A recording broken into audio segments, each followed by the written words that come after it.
τελικών κρατικών εξετάσεων, δηλαδή όπως ισχύουν τώρα. Προστατεύεται από κάθε είδους εμπορική εκμετάλλευση το οίκημα και ο περιβάλλον χώρος της σχολής Μελκονιάν, σύμφωνα με διάταγμα του Υπουργείου Εσωτερικών. Ενημέρωση και πάλι από την Πέτη Σπινέλη.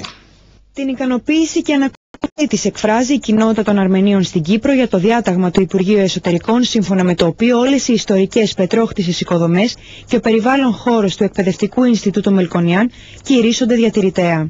Θέλω να πιστέψω πως με αυτήν την απόφαση μπορούμε να σταματήσουμε οποιαδήποτε εμπορική εκμετάλλευση αυτού του χώρου, του πολιτιστικού και ιστορικού χώρου.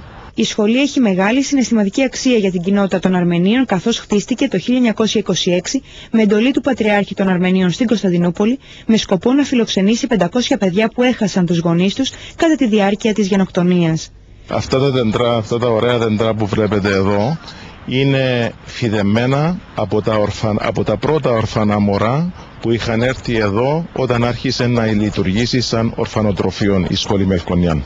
Η σχολή συνέχισε να διαδραματίζει καθοριστικό ρόλο και να αποτελεί σπουδαίο πολιτιστικό κέντρο. Σε αυτήν φιλοξενήθηκαν παιδιά από όλο τον κόσμο κατά τη διάρκεια της πολυετούς λειτουργίας της. Αργεντινή, Αυστραλία, Μέση Ανατολή αλλά και Ευρώπη ήταν οι τόποι καταγωγής μερικών εκ των σπουδαστών. Περίπου 12.000 μαθητές φοιτήσαν στο Μελκονιάν για κάποιο διάστημα, ενώ σε 2.500 με 3.000 αριθμούνται οι τελειόφοιτοι. Τη συμμετοχή της Εκκλησίας